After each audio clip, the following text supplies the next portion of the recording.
Bonjour. Bonjour. Alors, on est contente d'être là. On s'est réunis toutes les deux ce matin avec Sandrine. Et comme tu dis très bien, bah, en fait, il s'est passé quelque chose d'assez extraordinaire parce que on a eu besoin de se relier, de se toucher, de se voir en vrai en ce qui concerne la création du stage. Donc, on va animer du 8 au 12 mai. Mhm.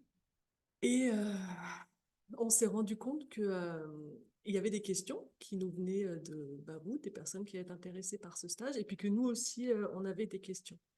Donc, on avait envie d'en dire un petit peu plus. En effet, on vient d'expérimenter quelque chose qui est peut-être l'ADN même de ce stage.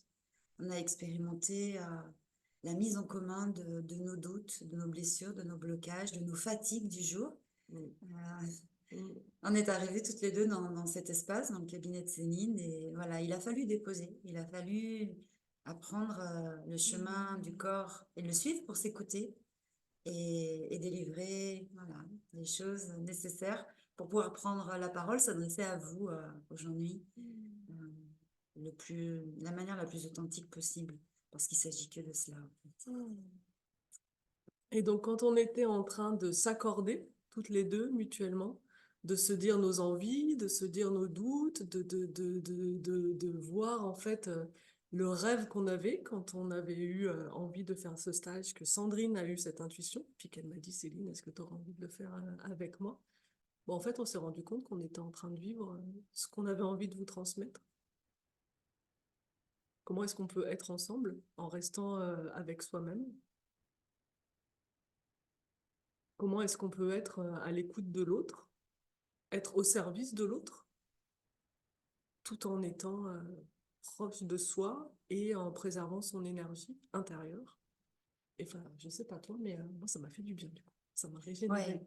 moi aussi, ça m'a Mm, repulpé. mm, Et c'est une expérience à la fois très émouvante, mm, très énergisante, et puis tout démarre de là. Finalement, si on est capable de le faire, Céline et moi, alors qu'on a des activités à la fois professionnelles, familiales, personnelles qui nous happent au mm, quotidien, et on a des métiers passion, certainement comme vous peut-être, mais on a aussi voilà, cet axe, cet alignement. On est pilier pour d'autres, on est pilier pour des enfants, on est pilier pour des parents, on est pilier pour peut-être des salariés, on est pilier pour des patients, on est pilier pour tout un tas de personnes. Et parfois, est-ce qu'on s'accorde vraiment le droit de ne plus l'être finalement? mm, Qu'est-ce que ce serait que de vaciller? Qu'est-ce que ce serait que si ce pilier devenait finalement plus fragile? Est-ce que pour autant, on perd cette force intime de suivre notre élan, de suivre notre intuition, d'aller faire le bien, d'être dans l'écoute, d'être voilà. Et je suis intimement convaincue, et je pense que ça me dépasse, et je pense que Céline est d'accord avec moi là-dessus, je suis intimement convaincue que si on s'est rencontrés, si nos pratiques se mêlent avec autant de justesse, euh, si elles aident autant les personnes qui viennent à nous, à libérer leurs tensions, à libérer leurs émotions, à gérer d'une manière globale d'ailleurs mm, ces émotions, euh, eh bien, si ces personnes viennent à nous, c'est qu'il y avait à un moment donné à deux, mais même avec vous, parce que ces personnes qui vont venir à nous pour ce stage, je pense qu'aussi ensemble, c'est toujours comme ça, il se passe quelque chose. Il se passe quelque chose qui est très puissant.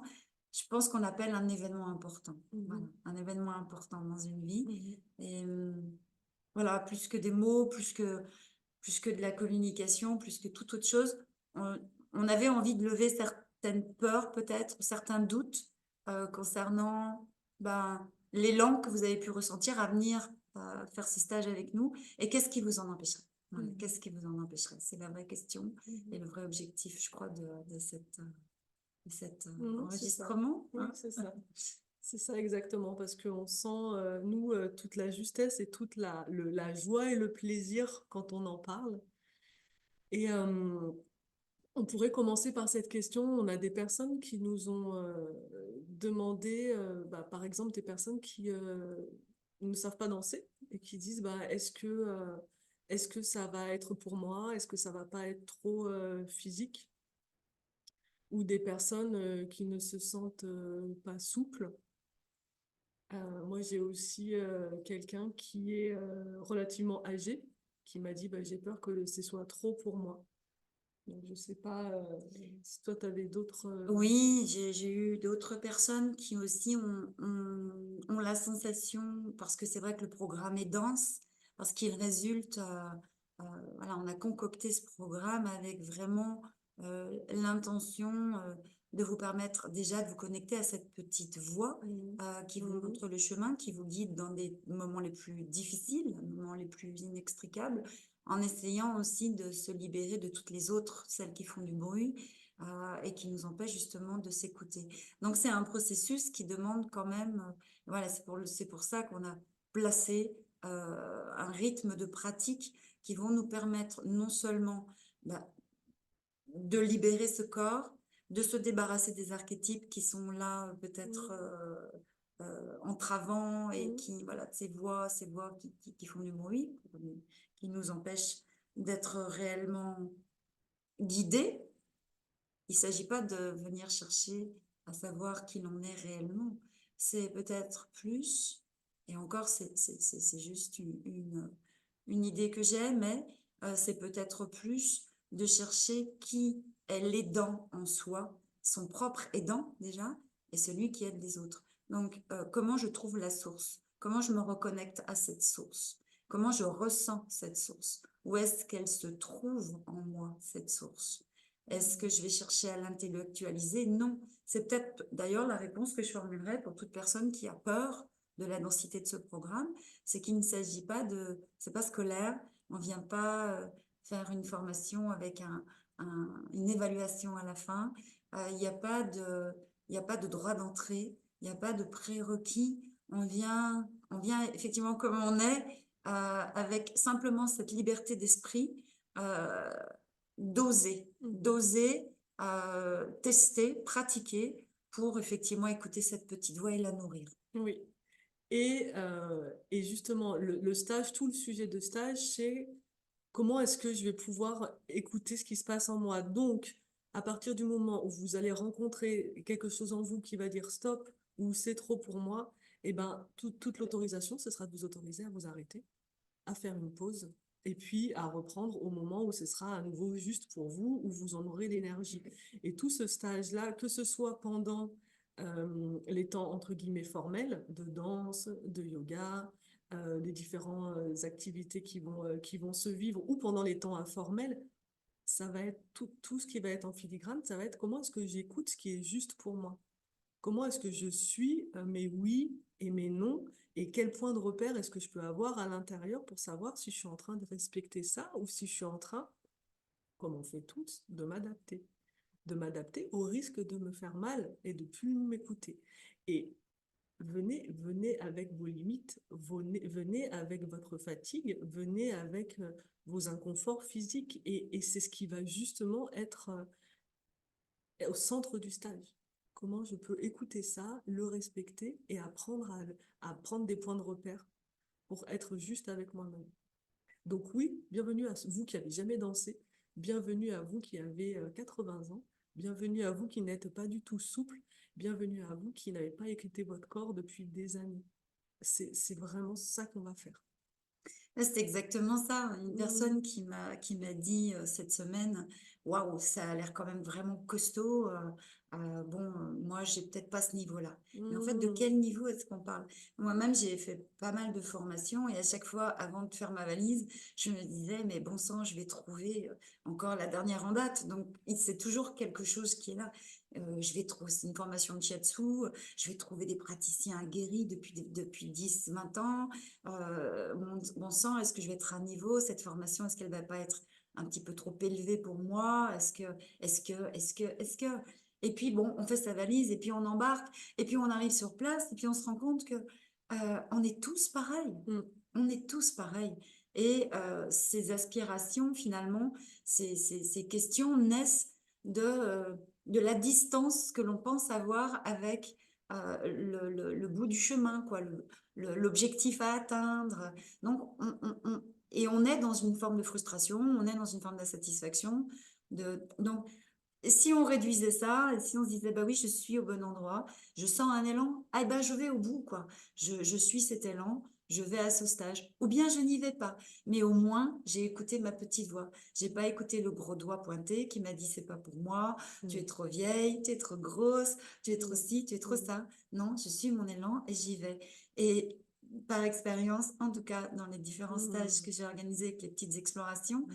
il en résulte quelque chose qui est assez magique et d'aucuns pourraient en témoigner, c'est que la qualité des personnes qui Mm. justement suivent cette intuition, suivent cet élan et se réunissent ensemble sur ces stages, il en résulte des stages qui sont collaboratifs, c'est-à-dire que Mm. nous, on a une trame, Mm. certes, parce que ça nous anime, c'est notre passion, Mm. on sait à quel point articuler ensemble ces pratiques, la puissance de ces pratiques, mais en même temps, il y a aussi votre propre puissance, Mm. c'est-à-dire que Mm. cette puissance révélée durant cet événement important, fait toujours une alchimie, quelque chose de complètement incroyable, donc ça devient un événement collaboratif. Et ça, c'est important, enfin, il me semble que c'est important, parce que vous venez avec ça. Vous venez pas simplement pour suivre un stage, mais vous venez avec quelque chose que vous allez apporter. Et vous n'en êtes peut-être pas tout à fait conscient, Mm. mais en tout cas, ça va se révéler, ça c'est certain, quoi. Et c'était ce qu'on se disait, c'était bah on a hâte en fait de vous rencontrer. Oui, voilà, c'est ça. Parce que nous, ce stage, tout à fait honnêtement, on a envie de le vivre, ne serait-ce que pour nous deux, parce que Ouais. ça, en gros, ça nous fait kiffer tout ce qu'on a prévu et Mm. on a hâte de le vivre parce que Sandrine m'apporte le yin yoga, le shiatsu que je connais pas. Je peux lui transmettre la danse, peut-être l'écoute empathique. Et on a hâte, nous-mêmes pour nous, de vivre cette complémentarité parce qu'on se voit pas souvent, en vrai. Donc, en tout cas, moi, j'ai vraiment hâte de pouvoir profiter de toi sur ça. Mais on a hâte aussi de le partager avec vous. On a hâte de sentir ce qui va réunir le groupe parce que par expérience, les groupes ne se réunissent jamais par hasard. Et donc, quelle va être notre filigrane? Qu'est-ce qui va faire qu'ensemble, on va pouvoir vivre des choses qui soient réparatrices et libératrices pour chacun, chacune d'entre nous. Donc, c'est vrai que nous, on est très excités de ça et on a hâte de ça. Et j'avais reçu, moi, une autre question que je voulais aussi répondre parce que je me dis que peut-être vous êtes plusieurs à vous la poser. C'était Céline, quand j'ai vu le programme, je me suis dit, waouh, ça va être intense et en fait, ça me fait peur. Alors, on en avait parlé avec Sandrine et j'ai adoré la réponse que tu m'as faite. Tu m'as dit, mais en fait, toute exploration fait peur. Tout voyage vers l'inconnu fait peur. Que ce soit un voyage dans un pays X ou Y ou que ce soit un voyage vers l'intérieur. Et moi, je rajouterais, je poserais la question, est-ce que c'est de la peur ou est-ce que c'est de l'excitation? Parce qu'en fait, souvent, ce qu'on ressent comme de l'excitation à l'intérieur de nous, notre tête, comme elle ne connaît pas, elle le transforme en peur pour nous protéger. Est-ce que c'est quelque chose où en fait vous sentez que ça pétille, ça frétille, ou est-ce que c'est juste la tête qui dit non, c'est dangereux? Ça, c'est intéressant à sentir. Alors oui, je pense qu'on se ressemble beaucoup. On se ressemble dans le sens, on se ressemble dans nos différences en fait. On se ressemble dans la manière d'appréhender cette petite, ces couleurs différentes, chacune d'entre nous. Céline disait qu'elle connaissait pas le yin yoga. En fait, elle a pratiqué le yin yoga. On s'est rencontrés Mm, par le yin yoga. Et mm, puis ensuite, moi, je suis venue pratiquer ces séances mm, de danse-thérapie le samedi matin. Et je pense que l'intuition est née de ça. Elle n'est pas née de moi. C'est quelque chose de plus, voilà, qui me dépasse, qui se trouve dans la pratique, nos pratiques conjointes, et qui, les deux mises ensemble, mm, permettent de sortir de ce costume trop serré dans lequel on mm, s'oblige souvent à rentrer et on ne sait même pas quand est-ce qu'on y est rentré d'ailleurs. C'est-à-dire que bah voilà, la vie, l'éducation, notre vie de femme ou d'homme d'ailleurs a fait qu'on se retrouve à l'étroit. Et dans cette étroitesse, il se peut qu'on souffre ou il se peut qu'on se vide de notre énergie parce que bah, les autres nous font sentir à l'étroit, souvent. Ceux qu'on aide, ça peut être nos patients, ça peut être effectivement, même si c'est un métier passion que l'on a, nous on le vit au quotidien, et on a besoin de ces espaces de liberté. On a besoin de ces espaces où on va reprendre toute la place avec le corps où vraiment on va le sentir d'une manière la plus fine, la plus aiguisée possible et aller chercher dans ses moindres recoins, dans ses moindres tensions, dans ses moindres émotions. Et c'est ce qu'on a fait ce matin. Et on se retrouve en blanc toutes les deux, on ne s'est pas donné Non, le mot. non. On était venu faire tout à fait autre chose, on se met à enregistrer quelque chose. Je pense qu'à partir du moment où on prend la place qu'on a envie de prendre, on, on fait confiance à cette petite voix, on ose sortir du costume. En fait, il s'agit que de cela. C'est toujours juste. C'est toujours juste et c'est toujours régénérant. La preuve en est, c'est que moi, je suis arrivée tout à l'heure, j'étais fatiguée et là, je sens que je suis repulpée. Donc, c'est ce qu'on vous propose. C'est ce qu'on vous propose de vivre, mais en même temps de repartir avec des outils. Donc, c'est pas juste un tenté dans lequel, pendant ces 5 jours, effectivement, se répandre dans cet espace et se le réapproprier totalement pour venir justement se reconnecter à cette fréquence et réentendre cette voix. Ça va au-delà de ça.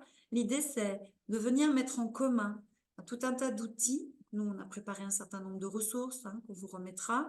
C'est ce qui anime chacun de nos ateliers aussi. C'est comment est-ce que voilà, je peux apprendre à faire voilà, quelques points nécessaires. Comment est-ce que je peux apprendre avec des techniques de CNV à écouter l'autre, etc. Et de repartir avec ça.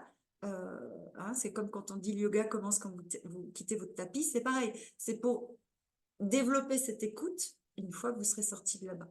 En tout cas, c'est tout ce qu'on oublie. C'est exactement ça, que vous puissiez avoir une qualité de présence à vous, qualité de présence à l'autre, qui soit ajustée, c'est-à-dire apprendre, et ça, vous savez déjà le faire en fait, naturellement, à donner, à être aidant, soutenant. Alors il y a des techniques, et en même temps, comment est-ce que vous allez trouver cette juste distance où vous ne vous épuisez pas, où être avec l'autre n'est pas quelque chose qui vous vide. Voilà. Je crois que c'est vraiment ce qu'on a envie Ouais, c'est super. Mais j'étais en train de penser à autre chose, c'est qu'il faut pas oublier une chose, c'est que Céline et moi, on est aussi, je pense, très souvent sur la fréquence de ce petit enfant là qui a envie de rire, et que ce dont on peut vous assurer aussi, c'est que toutes les émotions et notamment la joie, l'expansion, le rire, c'est des choses qui animent et qui nourrissent beaucoup nos pratiques. Oui. Donc ça, c'est important aussi, parce que je ne pense pas que... on dit beaucoup,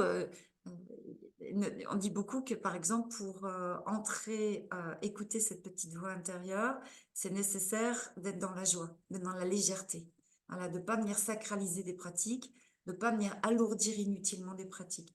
Et c'est vraiment ce qu'on va faire, quoi. D'ailleurs, pour vous dire tout à fait la vérité, quand on a commencé cette vidéo, on a pris un grand éclat de rire. Donc déjà, ça, c'est nécessaire. Après avoir fait une petite phase de méditation, on a pris un grand éclat de rire. Donc, c'est ce qui est sorti parce qu'on avait l'impression qu'on faisait un remake des Chiens avec cette vidéo tout à côté, moi avec le petit et elle Solange. Et voilà, ça, c'est important. Ne pas se prendre trop au sérieux, mais suffisamment. Suffisamment pour justement venir nourrir en soi cette capacité que l'on a d'être pleinement et de permettre aux autres autour de nous de l'être aussi. Je pense que voilà, c'est juste ça, quoi. Bon, on a tout dit. Ouais. Peut-être un peu trop. À bientôt. Salut.